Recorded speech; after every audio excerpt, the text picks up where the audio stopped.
Hello ladies and gents, this is the Ghosta back again. I haven't done a video in a million years, but it's alright. Back with some Halo 4. I'm really excited about this game. It is so much better than Reach. And we're here on Haven with me, Holy Ghosta. This is who we're focusing on today.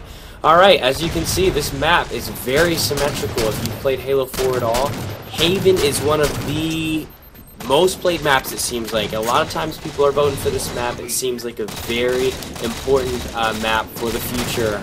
So practice up on this map. It's going to be used a lot, especially if you're in MLG or anything like that. I have a pretty good idea it'll be used a lot. Just due to its it's not asymmetrical, it is symmetrical. It's got a great symmetrical play. Everything works really well. The center point, the center middle is obviously one of the biggest points in the match, because if you're there, chances are you're gonna get slayed. Alright? So one thing I do want to point out is, you notice here I'm using a DMR. Okay, DMRs first came out in Halo Reach. We all know that. And everybody hated them. They had a horrible bloom, and in this one, the bloom is very minuscule, and if there is any, I don't even notice it. But the cool thing is they brought the BR back from Halo, Halo 2 and Halo 3, which Halo 2 is where it originated, but now it's in this game with the DMR, so you got two weapons that are really primary main weapons.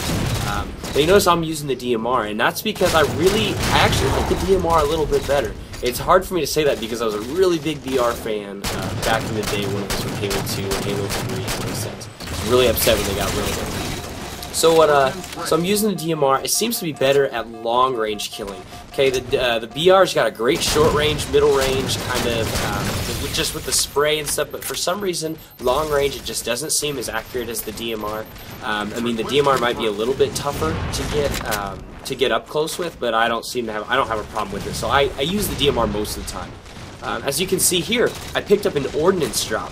This is kind of like essentially like a care package, or something like, or similar to a care package, or some kind of perk that Call of Duty would have.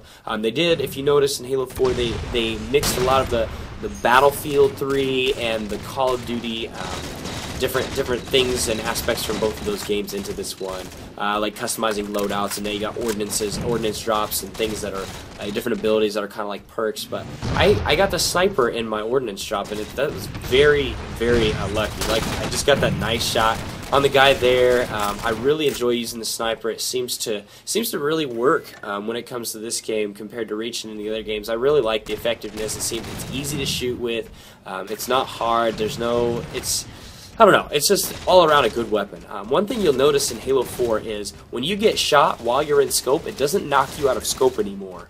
Okay, which is helpful but also not helpful, because before, when you get shot and you get knocked out of scope, you immediately knew, okay, I'm getting shot, I need to run out of here, I need to get away.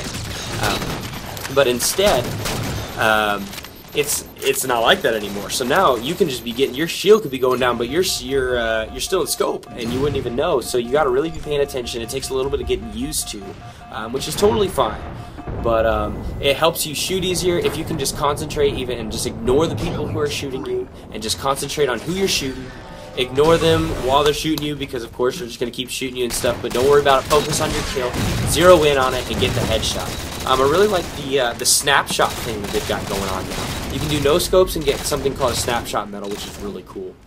I got pinched really bad right here. Tried to get away by using the bottom there, but unfortunately my teammate died and I didn't realize that. I wasn't being aware. Okay, one other thing I really want to point out is using the bottom of Haven. Haven has basically a top and a bottom section, both of which are very similar, have like a round around the outside, and they also have just kind of four corners where the main fighting comes from. Now, the bottom can be used for a number of reasons, but one reason it should not be used for is for fighting from. You should almost never need the bottom to fight from, because any good person that knows anything about first-person shooters or any kind of game really is the high ground wins. Almost all the time the high ground's going to win. So keep that in mind when you're playing on Haven. The high ground is where you're going to want to shoot from. You're going to want to keep your other team on low ground so that you're constantly winning and you're constantly getting the shots off that you need to. So what you should use the bottom of Haven for is definitely getting away. And play your games defensively, because too many people just run out there and just guns ablaze and just shoot. Yeah, they might get a lot of kills at the end of the game, but their deaths are even matched, or they're higher than their than their kills are. And so that's one thing you need to avoid, and you can avoid that by playing defensively rather than offensively. And so play not to die rather than play to get kills all the time, because if you play to get kills all the time, chances are you're going to die a lot.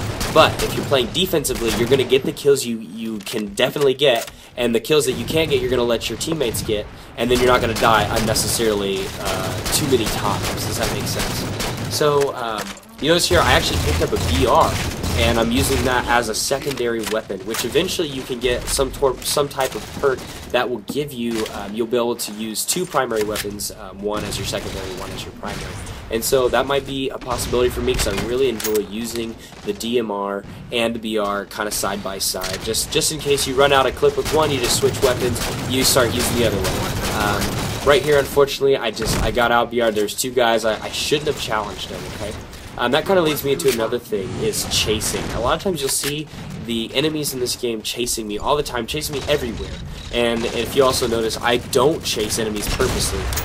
No, that's not always. I'm not perfect at it, but it's really tempting to chase people, especially when they're one shot. You want to chase them all the way down there.